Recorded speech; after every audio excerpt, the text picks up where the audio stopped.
So, welcome to the next project, the Golf, another Golf GT 140 brake horse, 2 litre TDI, all 6 plate. First of all, you can see there that the headlights got a bit opaque, so I'll have to see if I can clean them up. It's exactly the same on the other side. You can see that there, front looks okay. Trim's not quite on properly on the bumper, so it might need to be looked at, line that up a bit better. Alloys are curved, but will clean up. Wing mirrors are okay, glass is okay, bodywork's okay on this side. Again, some curbing on the alloys, however,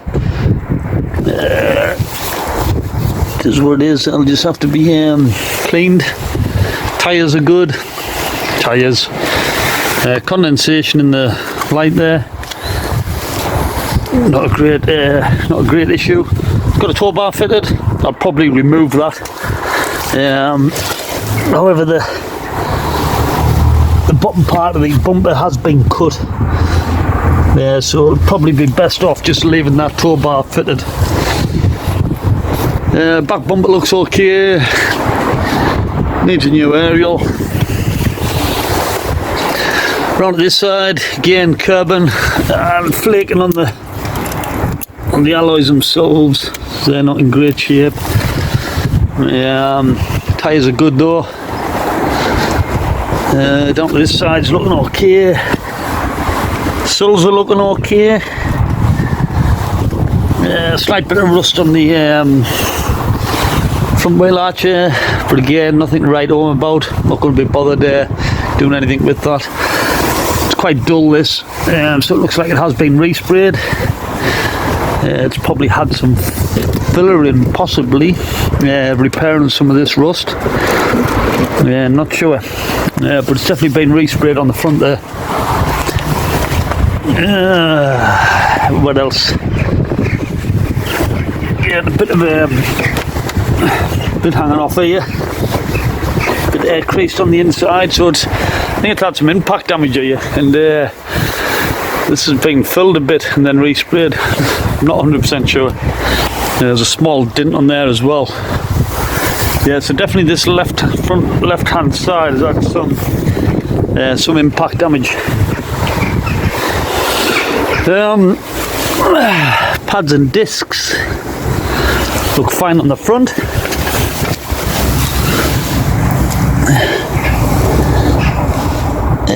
And look okay on the back. May need some new back pads.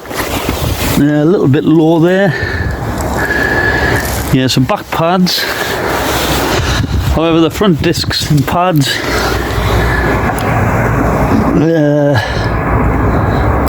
look fine. Okay, that's it for the exterior, so I'll do a separate video now for the interior and other parts. Okay, so that's for the inside. The back doesn't look too bad. It was a builder's car, sort of groundwork stuff. It absolutely stinks in here.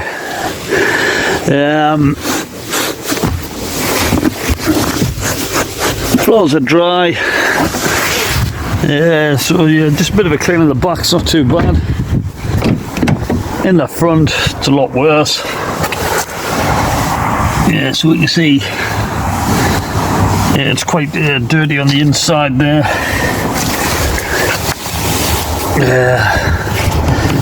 That's had some turning and dialing in its time. Again, the smell is quite atrocious. So got some random stuff going on here. Some broken glass there. I'm just trying to see if this is wet down here. Now that's a bit concerning. That it's like green. Don't know what that's off. Strange. I don't know. If you look at the dash, there's all this stuff over the dash. It's all sticky. It doesn't look great. So that's going to be a bit of a mare to get off. That's even up on the mirror there. And as I say, it absolutely stinks. I just can't work out what that green stuff is because it's on that side and it's also on this side. So I just don't know what it could be.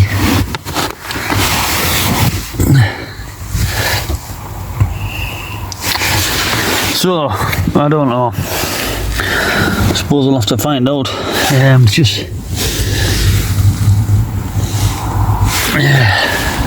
Anyway, moving on. Bonnet's popped. Okay, when I test drove the car, well, not test drove, but drove it back home, the coolant low light was on, so it was telling us to stop the engine. So when I stopped at the house, I undone this and that just boiled over. That is literally just water in there. I took the engine cap off and that looks okay on the bottom. So I'm hopeful that the cylinder head's okay, and they're quite robust on these engines, the head gaskets, so hopefully that's okay. So that needs looking at. Boiling over, losing coolant. My first thoughts are possibly thermostat. Obviously it's not going through the radiator, so I'll have to investigate that. On the inside,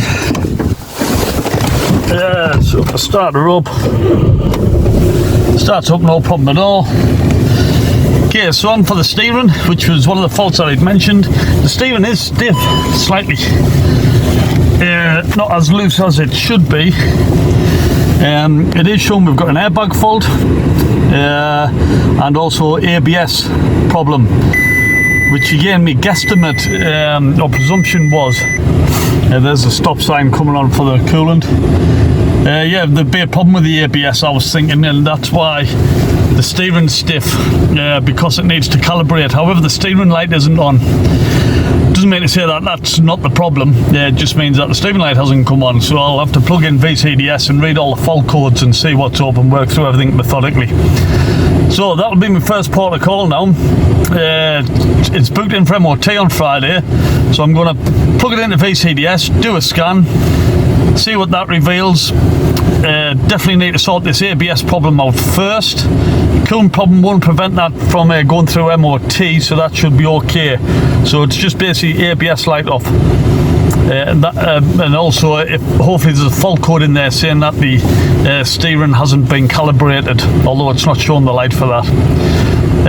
Sort the ABS problems out, and then I can look at the coolant and take the thermostat off and check the thermostat and see if I can sort the overheating problem out as well. That's about it for now. Dilly dilly. Okay, so back to diagnosis. I'm going to plug in VCDS and see what the problem is with the ABS. Okay, so we can see after diagnostics, which it's just finished, we've got quite a few fault codes. So let's go into engine first. Let's see what this brings up. With 3 faults, so glow plug for cylinder 2, and I'm guessing the rest are going to be glow plugs as well, hopefully. So glow plug cylinder 2, yeah, glow plug cylinder 4, and glow plug cylinder 3. Good. So that's happy days. I'll just clear them. Don't go back. Close. Let's have a look at the next.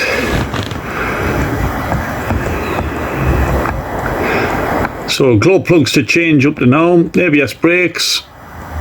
It's either going to be short to ground or mechanical failure. Right, this is good. This is good. Okay, ABS wheel speed sensor rear left, mechanical failure. So that is ABS ring on the rear left. Steering angle sensor.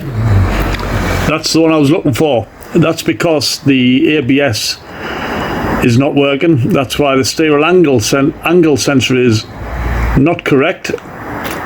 So that is why the power steering is not functioning.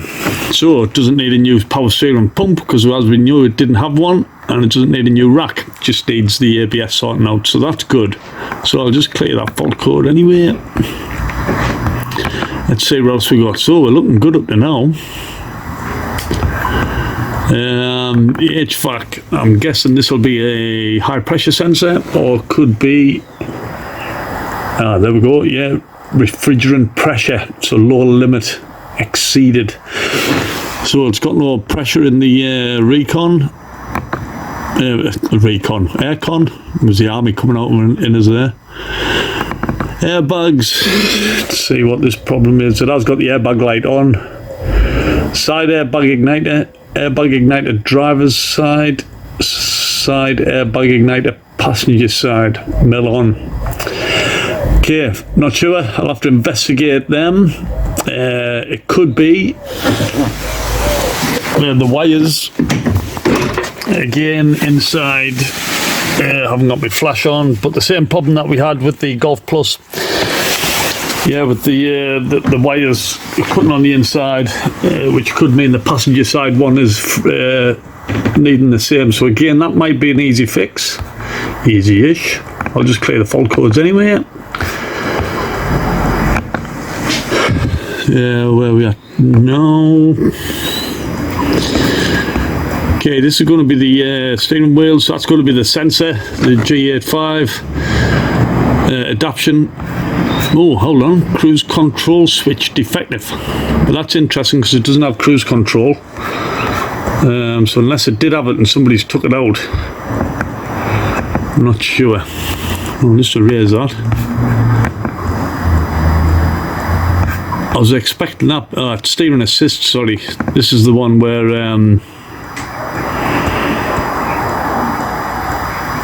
yeah, G85, incorrect or basic settings. Yeah, no incorrect basic settings on the steering limit stop. So again, sort the ABS problem, that'll sort that problem. Oh, it's exciting stuff. All good so far. Central convenience. Could be to do with something to the alarm system or electric windows, who knows. So interior monitoring sensors, no signal, and alarm horn, no signal. So it's just something to do with the alarm. That could just be a fuse, or it might have been deactivated for some reason. So I can investigate that. Auxiliary heat, probably the heating element again, possibly. Yeah, heater element for auxiliary heater. Again, I'm not going to replace that. Don't need it. So, all in all, everything is as is and as I predicted. Apart from this, which I said it might be a leak from the radiator, but as it turns out, it's overheating. It's just water in there, so hence it's boiling. And I think that is down to the thermostat. However, electronically, we're happy days. Get them problems sorted out. No bother. I'm going to sort this ABS ring out. Hopefully, I'm going to whip this wheel off. Which one was it? Let's have a look. This is going to be my next quest now. No, don't go back. I haven't seen the fault code. I cleared it, so I can't remember which one it was, rear left or rear right. I'll have to watch this video again. In either case, whichever one it is, I'll whip the wheel off, clean the ABS ring, and that might solve the problem, and then go back in and rectify them other problems. Dilly dilly. Quick update on the ABS. So it was rear left. So first thing I've done, I've took the rear caliper off. That needs winding back. I do need new rear pads, as I thought. Very thin, so I'll have to get a new set of them for MOT, so I'll have to get them from CDCS. Took the disc off, and then basically all the dust shield bottom plate, I've took that off because it just fell to bits at the bottom anyway, as you can see the remnants on the floor. And this is one of the problems that causes the ABS ring, which is sat on the back of the hub, as we know, to sort of fail because it gets built up with crap. Now I've had a look at the face of the ABS ring itself, and it doesn't look like there's any cuts or gouges in it. So I'm thinking quick spray WD-40 and that is going to clean that ABS ring up, and that's going to be it. So it'll just be new pads. So that's what I'm going to do, just clean that up, put the discs back on, pad back on, caliper, put the wheel back on, and then just test drive the car backwards and forwards, just a little bit up the drive, and hopefully that will allow me to then, if that solves the ABS problem, do the calibration and sort the steering out. Dilly dilly. Okay, so I've cleaned the ABS ring off. There's the ABS sensor, although it's not going to focus in very well, because it never does.